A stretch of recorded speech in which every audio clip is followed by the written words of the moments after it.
In this chapter, we're going to be going over separation of employees, and this will be including downsizing, layoffs, terminations, things like that. When you think about turnover, there's basically voluntary and involuntary turnover. Okay, voluntary is where the employee chooses themselves as far as leaving. They're probably going to another job, a better job, things like that. With involuntary turnover, that is something that the employer initiates. And a lot of times that's when employees want to stay. And many times they're going to be hanging on to for dear life as far as that job is concerned.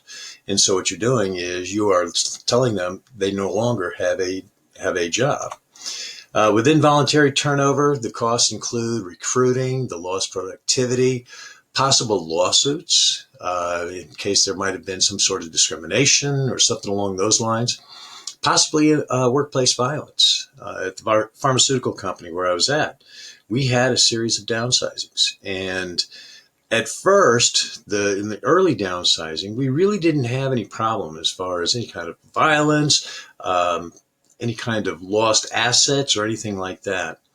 After we went through the last merger and started doing another downsizing and moving people to New Jersey from Kansas City, all of a sudden computers would start being lost and various things like that. There was more cost involved along with that. With voluntary turnover, you're going to have some of the same costs as far as recruiting and replacement, the productivity loss that you get, and losing talented employees and things. There's always going to be costs whenever you have any kind of turnover whatsoever. You have to be prepared for that.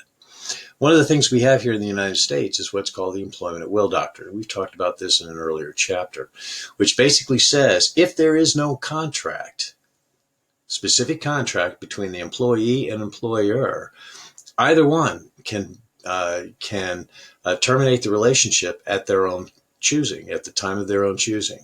And so there is that employment at will, unless there is some sort of a contract, either specific or implied, that can be shown.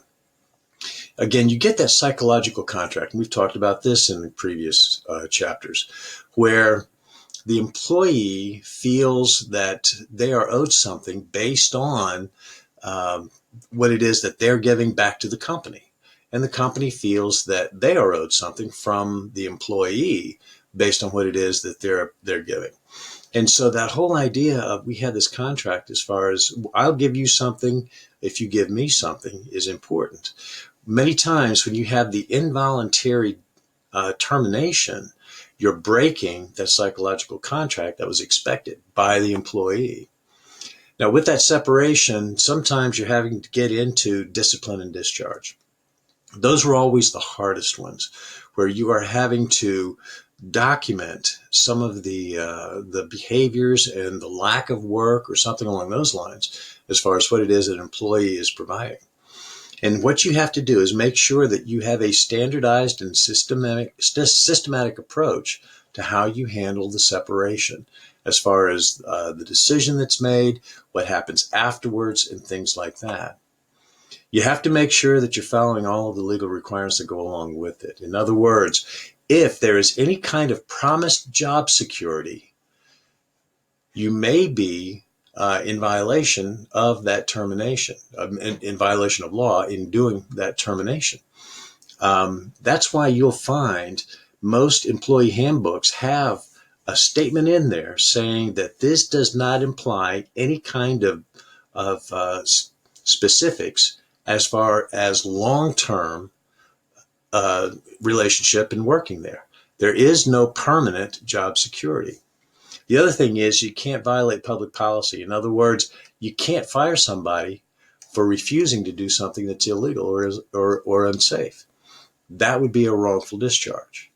You also have to make sure that you're not getting into realms of discrimination. We've talked about the areas of discrimination based on race, color, religion, sex, national origin, age, veteran status, and disability. You cannot discriminate against someone. In other words, hiring, firing, termination, whatever, based on those traits.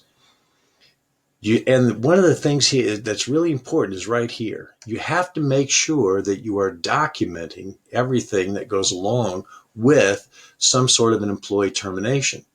You cannot decide to fire someone on a whim simply because you didn't like them or something. That would be a wrongful discharge. You have to have the documentation that says this person was not doing this on this date, was not doing this on this date. We've talked to this person on this date. This person was given was given warnings. All of that has to be documented. I've seen several times where managers have come to HR and they said, hey, I want to let this person go. And HR says, all right, so show us the files, show us the documentation. Well, I don't have any. Then you're not going to let that person go. You have to make sure that you're documenting anything that's necessary as far as their work performance, any kind of discipline that has been provided before you can let somebody go. Anytime that you're doing something that may involve some sort of investigation, you have to make sure that you are keeping private the information, the records for that employee. For example, in cases of sexual harassment, there may be an investigation as far as what a person did as far as harassing another employee. All of that investigation has to be done confidentially. You cannot share that information with people outside of the specific people who need to know what's going on. In other words, the legal folks at the organization, the HR folks. So everything has to be kept very, very quiet. Anytime you're going to do any kind of a layoff, you have to make sure that you're notifying the employees of the layoff. The WARN Act basically says if you're going to lay off or terminate 50 people or more, you have to give written notice at least 60 days in advance. That way they can start making arrangements as far as making changes, doing any kind of retraining, things like this. In protecting employees' privacy, you have to make sure that any information that you gather is relevant to that situation. You can't just go and find something that happened 5 years ago and try to use that against that person. It has to be whatever is in that situation as far as if there was a situation of discrimination or a situation of harassment, then what was happening within that situation. You cannot publicize any kind of information gathering as far as what you're doing for that right there. Now, you can let folks know if there is something that is going on. These are the policies and the practices that we'll be using. You have to treat everyone consistently. In other words, you can't treat person A differently than person B in the investigation. And everything has to be kept discreet and share the information only with those people who need it. Now, one of the other things when you start thinking about the performance management process and the disciplining process, you have to think about progressive discipline. Anytime you have someone who is having a problem at work as far as absenteeism or quality of work or something along those lines, you have to use the progressive discipline process, which will have a series of steps that says this is step 1, step 2, step 3. If it's something that is really, really bad, for example, fighting or something along those lines, that hot stove rule comes into play, where you cannot allow something like that to slide. Something has to be done right away that people have to feel it. The progressive discipline process might look something like this, where you have, first of all, an oral warning. All right. In other words, you're sitting down and talking with someone saying, hey, you know what? What you're doing here is not the right thing. You need to straighten up, or you need to do these things here. If they continue to not do the things that you are asking them to do in order to be effective, then what you do is you give them their first written warning. In other words, in writing, you lay out, here's what you did, here's what is expected. If this continues, here is what will happen, and you have them sign it. Now, them signing it does not mean they agree. It means that they have received the information. That's what signing it means. Some people will say, hey, I'm not going to sign that. I don't agree with it. It doesn't matter. Then what the manager does is you write in there, employee chose not to refuse to sign. That's all you do. And so you have that initial written warning. If it continues, then you have another written warning. Now, where I was at, we went Oral warning, written warning, final written warning, and eventually firing. Here they're showing the oral, first written, second written, and then a suspension, and then termination. I haven't seen a lot of them that have this. Now there are some companies that will have that extra step as far as like a suspension or something like that. Most times it's just oral, first written, final written, and then termination. Sometimes, depending upon the situation, there may be an alternative dispute that's needed. In other words, another way of finding a resolution to the situation that's going on. First of all, almost all companies going to have the open door policy. In other words, if your manager is doing something you don't necessarily agree with it, you should be able to go to the next level up as far as that manager is concerned to have some sort of discussions to try to get some sort of resolution. You may also have a peer review. There are some companies that will put together kind of a panel of respected people who will get together, who are peers of that person, who will get together, hear the situation, and make some sort of a determination. There may be situations where you have mediation. Mediation is basically where you have two parties. They have a dispute of some sort. A third party, a mediator, comes in.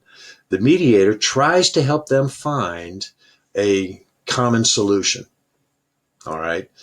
Now, what happens after that, that's up to each of the individual parties. The whole idea behind it is just kind of a facilitation aspect, trying to find some kind of a solution that both of them can agree to.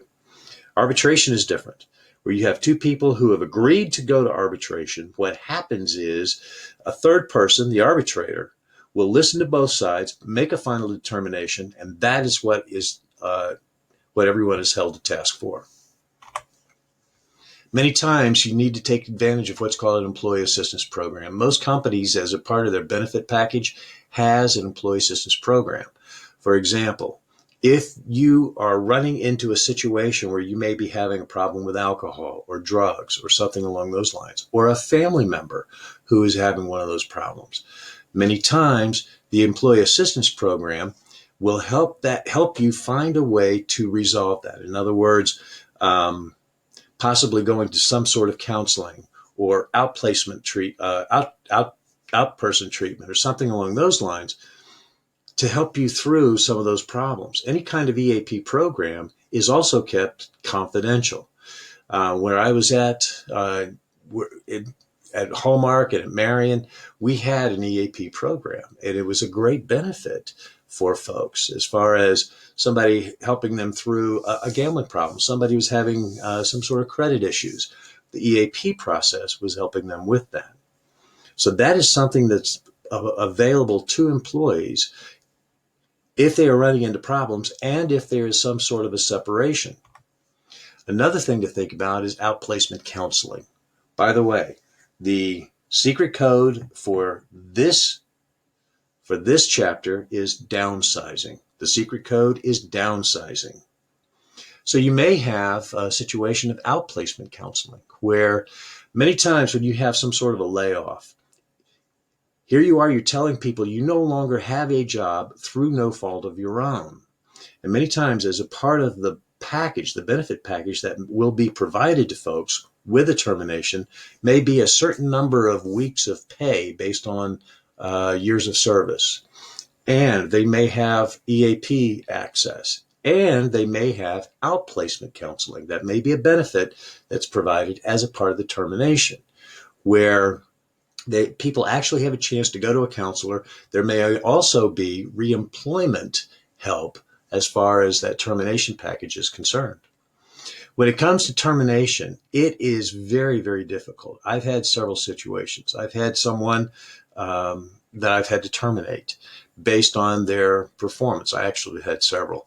And for this one person, I was having a very difficult time. I was having sleepless nights as far as what am I going to do with this person? I mean, I would work with him, and it got to the point, and there's an oral warning and then a written warning, and I got to the point where it's like I'd come in early in the morning and put together a list. All right, John, here are all the things that you had to do today. And then at the end of the day, he had to give it back to me and show what had been done, what hadn't been done. And he still wasn't getting it done. He just disappeared and things like that. Eventually had to let him go. The thing is, I was having sleepless nights. How's he going to feed his family? I mean, how is this going to actually work? And the HR director was very, very good because she said, George, you don't fire anyone. They fire themselves. In other words, based on the choices that they were making, they were letting themselves go. And that made it a heck of a lot of sense. What you need to do is make sure that you're in the person's corner saying, hey, here are the options you have. You can do A and you get to come back to work tomorrow. Or you can do B and you have the opportunity to find yourself another job. I don't want you to leave. I don't want to lose you. The thing is, we need you to do this job here. Now it's your choice. And so that kind of separation can be very draining. Plus, anytime you have some sort of a downsizing, that can be very difficult, telling somebody that they no longer have a job through no fault of their own. And so sitting down and telling someone that can be very, very difficult. And having the background behind it, having some experience with it, making sure that the packages are lined up, that people are aware of what is the help that's available to them if they get downsized, can be very beneficial to folks. Those are some of the key points for the chapter. If you have questions, please give me a shout.